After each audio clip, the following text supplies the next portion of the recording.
just out of curiosity, how many people here have been following our campaign to rename James Blair? Okay, great, cool. So that means I can go into the details more, which is cool. And how many people subscribe to my newsletter around the triangle? Okay, nice. Yeah, so I'll include a QR code for that at the end, but I have a lot more posts on there. If you're interested in this stuff, you can read more about it. But, all right, Amy, if I could get the first slide. So this is just a summary of sort of, recent events with our campaign. I'm not going into the full backstory of how Mary and I met, although if we have Q&A, maybe I can do that. But yeah, Mary and I had been working on this for at least a year before we officially requested that James Blair be renamed based on his ties to slavery and his role in institutionalizing slavery. And then at the beginning of this year, the school board voted to form a renaming, or like a committee to consider renaming, which was made up of at least one student from James Blair, and then staff, teachers, community members, or were there any parents on the committee? Yeah. So yeah, a diverse group. And that committee conducted a survey in March with the public about, where they were at on renaming. And I feel like the way that the media covered it, with the exception of James probably, but I feel like it was sort of reported like it was a vote, and it really was never intended to be like a referendum or anything like that. It was really just gauging the public opinion on the name. And that survey came back with what I would consider to be a narrow majority opposed to renaming.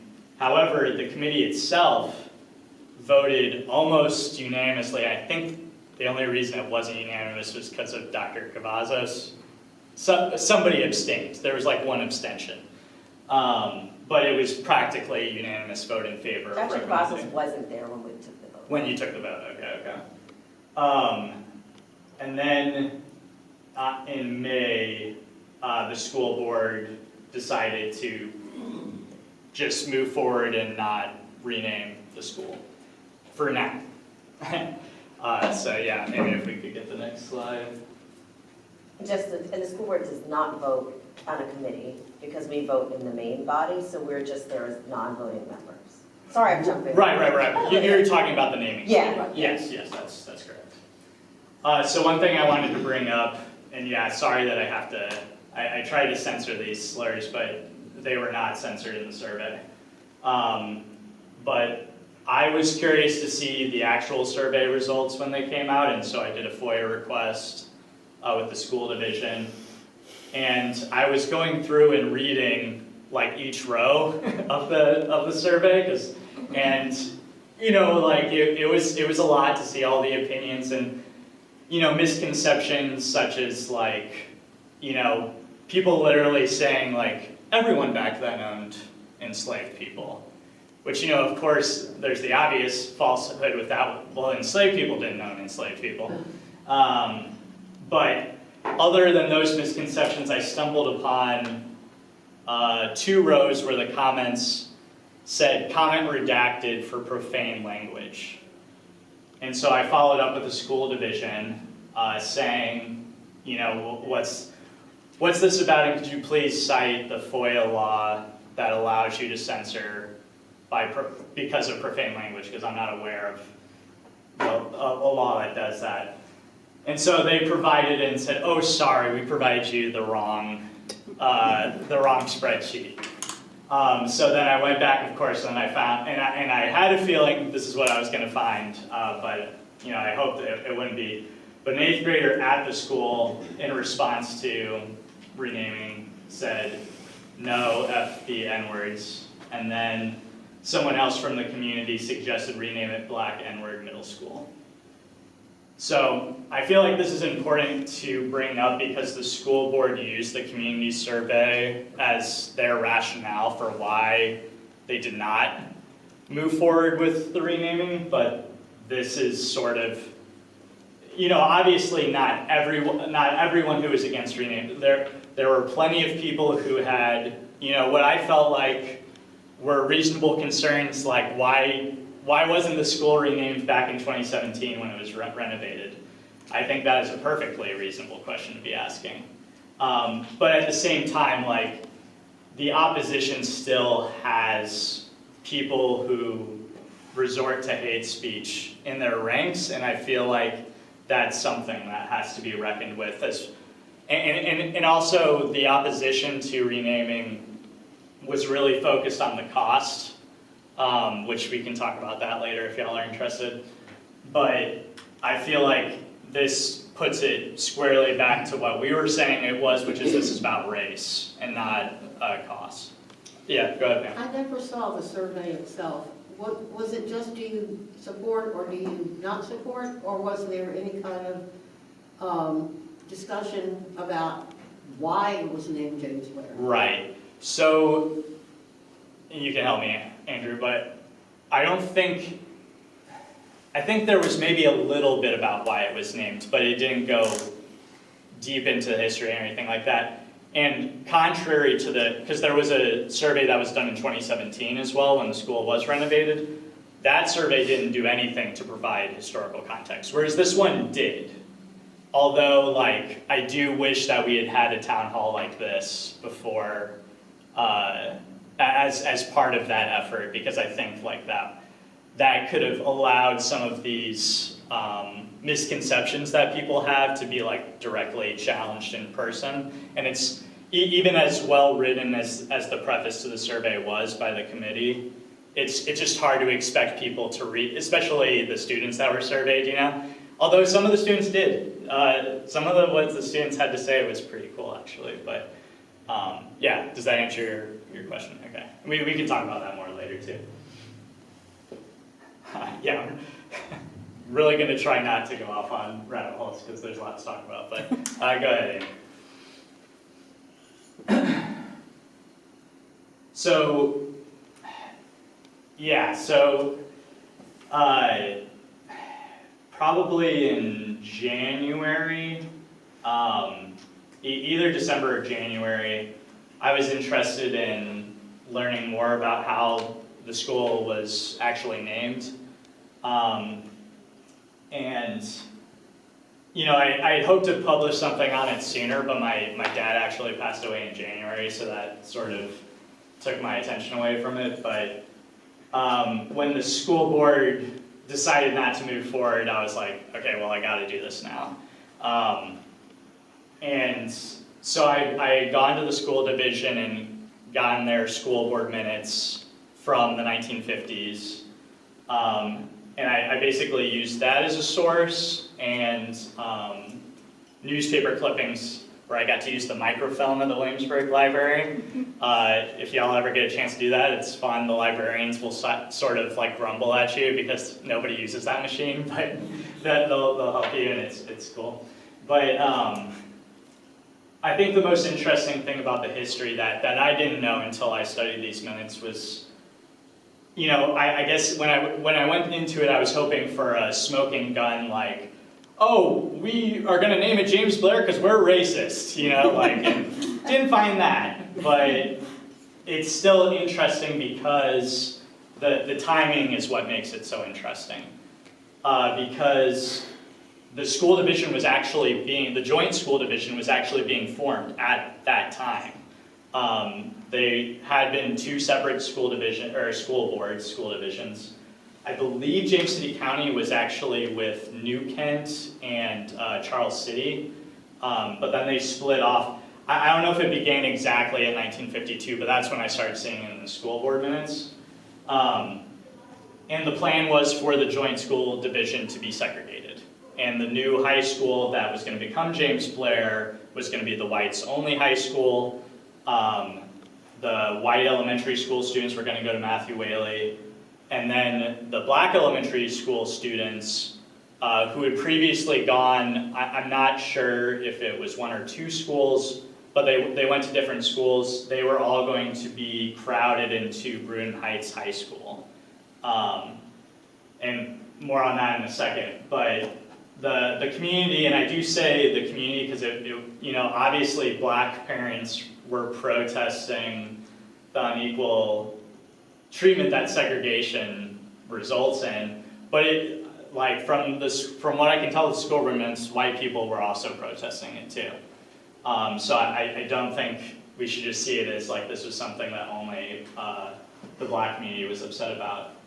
But so when we get to the year that the school was named, in January the school division was officially formed. In May, the Supreme Court ruled segregation unconstitutional. And so in the school board minutes, you can see both school boards, because they're still 2 separate ones, both of them are discussing, hey, do we really want to go through with building an all-white school when the Supreme Court just declared segregation unconstitutional? And the superintendent at the time, who was Rawls Bird, if anybody knows that name, more on him later too, but he basically said, we're just going to wait and see what other people do, basically. And so they basically decided to proceed with the construction. They essentially doubled down on segregation. And the cherry on top was naming it James Blair after that decision. And it was because of his role in colonial education. So they obviously didn't say, we love how he enslaved people, that's why we're naming it. But they did emphasize his role in colonial education. So they were calling back to the racial hierarchy that James Blair helped set up in Virginia. Next slide, please. So I mentioned in that timeline that the community was protesting. So I actually want to go back to the archives and go further back in the school minutes, because my impression is that people were protesting against segregation here for a long time. But I only went back as far as they were discussing the naming of the high school. But the 2 main examples that I saw were in 1953, a lawyer who was representing black parents from James City County had met with Rawls Bird, and the 2 issues that he raised representing these black families were that the elementary school students from upper James City County were now going to have to travel a super long way to go to Bruin Heights, and that Bruin Heights wasn't, under this plan for the joint school division, Bruin Heights was not receiving as much investment. And so Superintendent Bird dismissed those concerns, and he cited that the county had voted for a, quote, particular type of school consolidation, aka a segregated school division. And he also justified the black community receiving less investment based on his own enrollment projections. So you can see this is from the school board minutes. So he's pointing to this huge disparity. This is written in 1953. So he's pointing to, there's this big, 400 disparity, but at the time it was less than 200. So it's this is just, he's making up these numbers to justify his own racism. And then the other example is some Williamsburg citizens also requested to meet with the school boards to talk about constructing a new black elementary school as part of the joint consolidation plan. And I find this very interesting that the excuse that Bird gave for why that wouldn't be possible is that The majority of county citizens didn't want it. And so just like today, referencing, oh, the majority of the public doesn't want to rename James Blair, they did that back then too. So yeah, it's maintaining an unequal status quo. Oh, actually, could you exit out of it? And I have a video loaded. It's from Mary's brother, Mary Lassiter's brother. He actually attended Bruton Heights. Hi, my name is Carl Lassiter, and I'd like to talk to you briefly about Bruton High School located in Williamsburg, Virginia. At the time Bruton High was constructed, it was considered the state of the art for a school for black students. When I entered Bruton Heights in 1952, Bruton Heights was overcrowded, especially the elementary section of the building. In fact, we had to attend school in sections. The first half of the elementary student body attended in the morning until mid-afternoon, or I would say early afternoon. And then in the second half of the elementary population attended school from early afternoon until evening. And this basically was a problem that I don't think they really solved. But I would like to talk to you also about the building and its structure. Probably to me, the most important section was the auditorium. The auditorium served as a cultural center for the black community and also for the student body. For example, I remember that we periodically showed movies, and not a lot of them, but some. About once every couple of months, we had something going on there. A movie that I remember probably was Imitation of Life, which today would be a classic. Another part of the school that resonates with me was the gymnasium. It was very small compared to today's standards. In fact, we refer to the gymnasium as a matchbox. But it did bring us as a student body very close together. Also, we had a library which was inadequate, didn't have very many books, but we made do with what we had. And we had a very small cafeteria. In fact, during the days that I was in elementary school, most students brought their lunches or bag lunch, but those who wanted to buy from the cafeteria, the teacher would purchase a lunch for them, and we all ate in the classroom. This was not ideal to me, it was unhealthy. But we made do, we survived. I would like to thank you for my short presentation. I have more to say, but I realize the time constraints. Again, thank you. But so yeah, like I said, they named the school James Blair, and that was like a symbol of their decision to continue with segregation. And it sounds like most of y'all are familiar with what kind of guy James Blair was, but just really quickly, he advocated for the church to allow churches in Virginia to hold enslaved people as a way to incentivize British ministers to move to the colony. He loaned William and Mary its first enslaved people. And while he was president of William and Mary, they purchased the Nottoway plantation. And generations of black children were born into slavery at that plantation. There's also like a really sort of chilling record of two enslaved people who are working at that plantation escaping, and James Blair ordering some of the William and Mary faculty to go investigate it. But that's all that the records say, and so we don't really know what happened to those people. Next slide, please. So yeah, I wanted to conclude on, once again, happy, depending on how much time we have, happy to answer questions at the end, but I just wanted to end on the example of Laurel Lane Elementary in our school division, which used to be named Rawlsburg Elementary, for those who don't know. So yeah, and something I really brushed over, but one of the people who was really involved with the campaign to rename the school was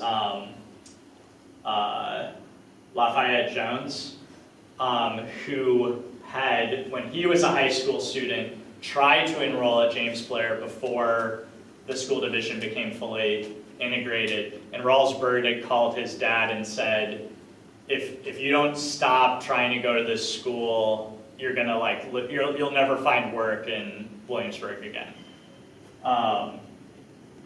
So yeah, I just think that it's cool that like Lafayette Jones didn't forget, and that he ultimately got the last laugh on Rawlsburg. But something that I think is interesting about that example is that the school board didn't do a survey before voting to rename. They just voted to rename it, and then afterwards they did a survey about what should we rename it to.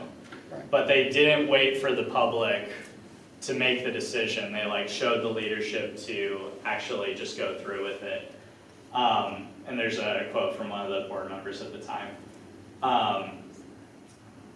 But yeah, I think like, looking at this history, it can initially feel depressing as like history just repeating itself.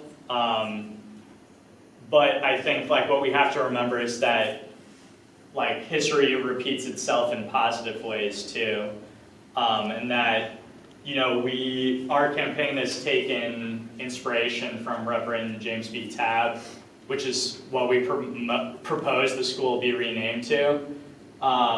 He was the NAACP president of the Williamsburg chapter at the time that integration was happening, and he was one of the first to enroll his kids before the school division was fully integrated. So yeah, we take leadership from him. I take a lot of inspiration from Mary, my co-organizer.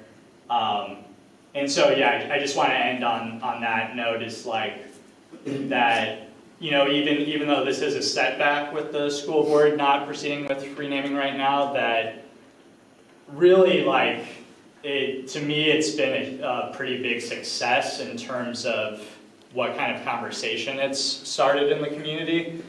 And James Blair is sort of he's a big deal in this town, because he moved the capital from Jamestown to here, or he was involved in that, and he's the founder of William and Mary.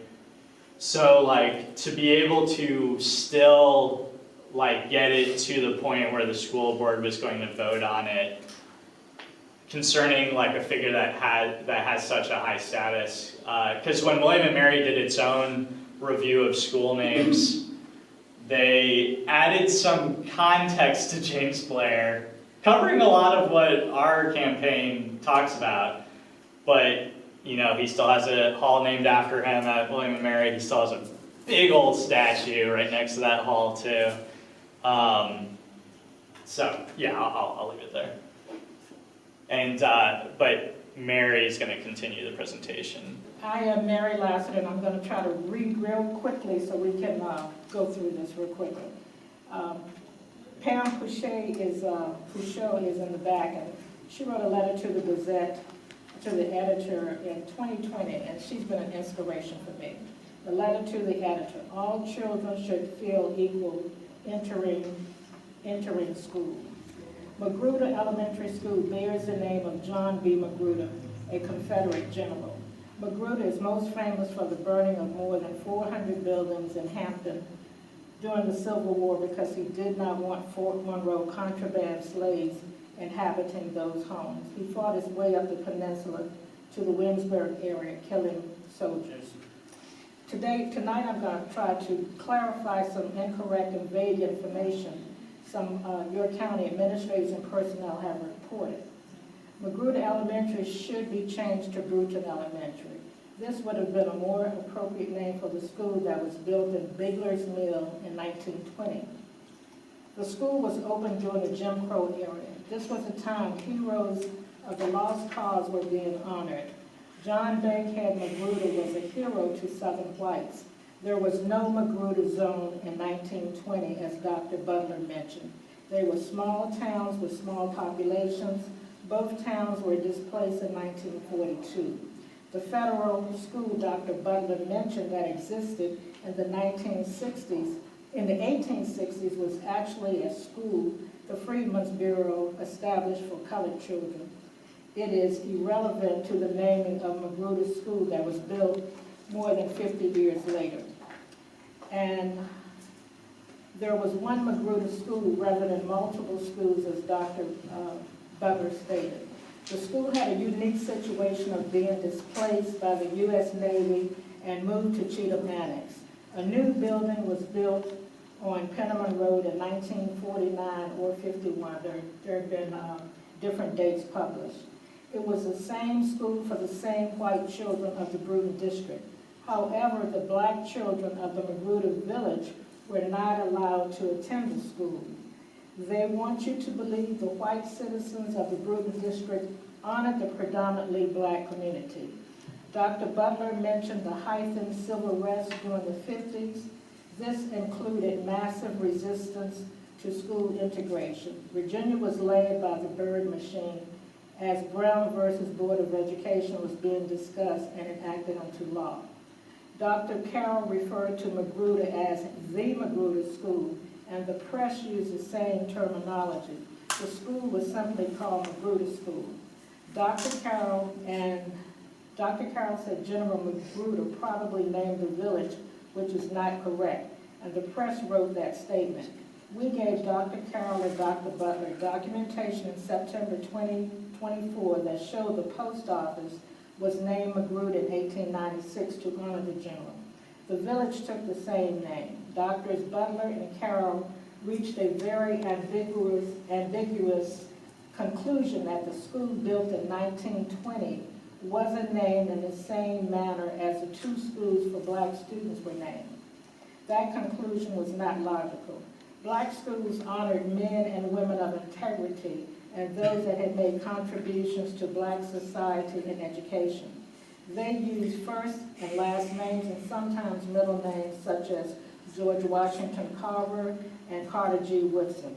It was not uncommon for white schools to use the last names of Confederate officers, plantations, or enslavers. Sometimes they even used two last names, such as Lee Jackson, Ashby Lee, Dozier, and Magruder Elementary, which was in Newport News. There was also Magruder Boulevard. Hampton and Newport News did not hide behind a smoke screen. They changed the names because they knew it was the right thing to do.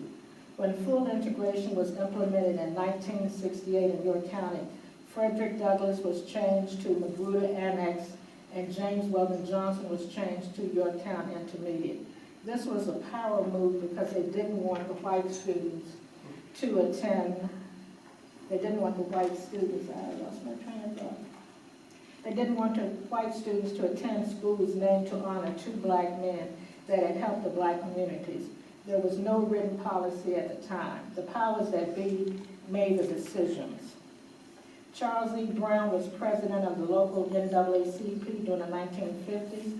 He had been principal of the York County Training School at one time. James Weldon Johnson was replacing the training school because it had burned down. Most likely he was consulted with other black citizens to select the new names for the two schools. In 1952, the schools were referred to as Negro School for elementary and high school students, and Bruton School for Negroes.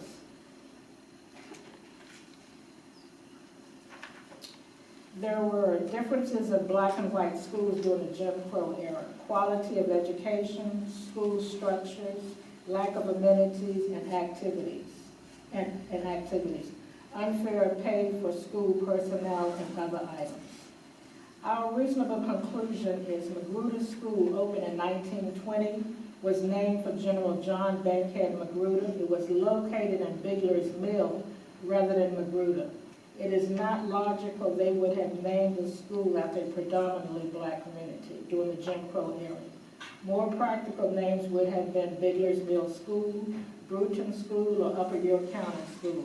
The black children that had lived in Magruder and their descendants were not allowed to attend the school until 1964 under the Freedom of Choice Plan. The students were sent to Bruton Heights School, which was in the Williamsburg-James City County district, rather than to attend Magruder School. York County's school system has not shown recognition to the displacement throughout the school's history up to the present.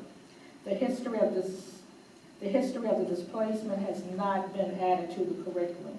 There have not been any photos of the village of Magruder or any of the former black residents displayed in the school. The school was open during Jim Crow when it was popular to honor Confederate officers, enslavers, and anything related to pro-slavery. A history of separation from the black community is contradictory to the idea of the segregated school honoring the village of Magruder. The wavering of weak conclusions from the 2021 article in the Williamsburg Daily to unsubstantiated conclusions today shows that the county is struggling to make a firm case to keep the name. The fact that the school system is not empathetic to the black community. You owe the students the dignity of having a school name that is not offensive. You owe them not to be kept in a state of blissful ignorance. My children, grandchildren, and great-nephew were not taught about the atrocities Magruder committed, nor were they taught about the displacement of Magruder and Bigler's Mill. And I'm borrowing this line from Ms. Wooten. Please do the right thing and change the name to one that better reflects the values we Americans should hold dear with freedom and justice for all. Thank you very much.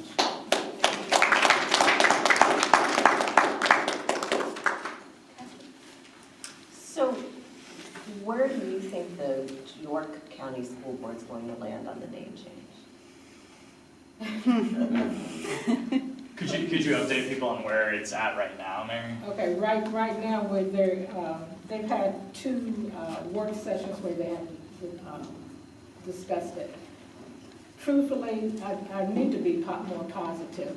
Some people say, oh no, Mary, don't worry about it, it's going to be changed.